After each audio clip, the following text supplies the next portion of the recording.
आपकी बहन भी शामिल थी, तो बहन को भी सजा दी जाए। मेरठ की मुस्कान के बाद औरैया की प्रगति यादव की दरिंदगी की चर्चाएं हर ओर हैं। जिस लड़की से शादी के लिए दिलीप अपने पूरे परिवार से लड़ गया था, उसी ने अपने प्रेमी के साथ मिलकर शादी के महज 15 दिन बाद शगुन के पैसों से अपने पति की ही सुपारी दे डाली और उसे मौत के घाट उतरवा दिया। पुलिस ने आरोपी प्रगति यादव और उसके प्रेमी अनुराग यादव को गिरफ्तार कर लिया है और आगे की कार्रवाई भी शुरू कर दी है। मेरठ हत्याकांड में मुस्कान ने अपने पति के साथ जो किया, उससे अभी लोग उबर भी नहीं पाए थे कि औरैया की घटना ने फिर से सभी को हिला कर रख दिया। कुछ रोज पहले जहां शादी की शहनाइयां बज रही थी, आज वहां सन्नाटा पसरा है। परिवार इस वारदात से डरा हुआ है। उसके लिए यकीन कर पाना भी मुश्किल हो रहा है कि उनके घर की बेटी ऐसा कुछ कर सकती है। इस बीच प्रेमी के साथ मिलकर पति को मारने वाली प्रगति का भाई अपनी बहन के किए पर शर्मिंदा है। उसका कहना है कि शादी लड़की और लड़के की मर्जी से हुई थी, लेकिन जो हुआ वो गलत है। अगर मेरी बहन जिम्मेदार है तो उसको सजा मिले। मेरा और मेरे परिवार से उसका अब कोई लेना देना नहीं। जो सूचनाएं मिल रही हैं वो सूचनाएं गलत। जो शादी हुई है वो लड़की और लड़के की रजामंदी से, दोनों परिवार के रजामंदी से शादी हुई है। और जो इन्होंने घटना घटित की है, इसमें जो दोषी है उसको उचित न्याय मिले, उसको ज़्यादा से ज़्यादा सजा मिले। जो पुलिस की जो थ्योरी बता रही है कि उसमें जो है आपकी बहन भी शामिल थी, तो बहन को भी सजा दी जाए। बहन तो उसमें शामिल है और जो लड़के शामिल हैं उनको सजा दी जाए। इसमें हमारे परिवार का, घर का कोई दोष नहीं है और हम लोग इसमें लिखित में भी दे देंगे। मुझे उससे कोई लेना देना नहीं है, कोई मतलब नहीं। बहन जो आपकी थी, क्या पहले से पता था कि उसका कोई? नहीं, इस बारे में कोई जानकारी नहीं।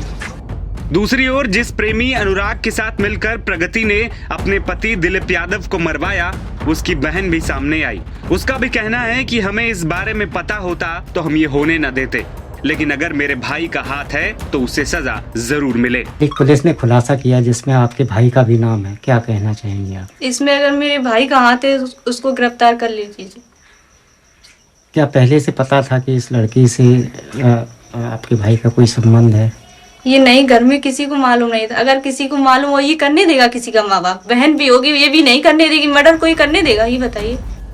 दूसरी ओर गांव वालों का कहना है कि प्रगति और अनुराग के बीच अफेयर था। इस बात की जानकारी दोनों परिवारों को थी। अनुराग और प्रगति शादी करना चाहते थे। अनुराग की वजह से घर में बहुत झगड़ा भी होता था। एक बार तो प्रगति अपने हाथ की नस भी काट चुकी। दोनों के परिवारों ने ये सब जानते हुए भी दिलीप को फंसा दिया। उसके साथ बहुत गलत हुआ। हालांकि गांव वाले ये बात कैमरे पर बोलने से बच रहे हैं, क्योंकि वे लोग किसी न किसी रूप से प्रगति के परिवार से जुड़े हैं और अपने संबंध खराब नहीं करना चाहते। दिलीप का हमारा घर जैसा ही संबंध था, मेरा छोटे भाई जैसा था। हम लोग पिछले 8-10 सालों से साथ नहीं रह रहे। वो जब से यहाँ आए, हम भी यहाँ आए हुए हैं। दिलीप के साथ घटना हुई है, किस प्रकार देखते हैं आप? इससे बड़ी घटना क्या हो सकती है सर?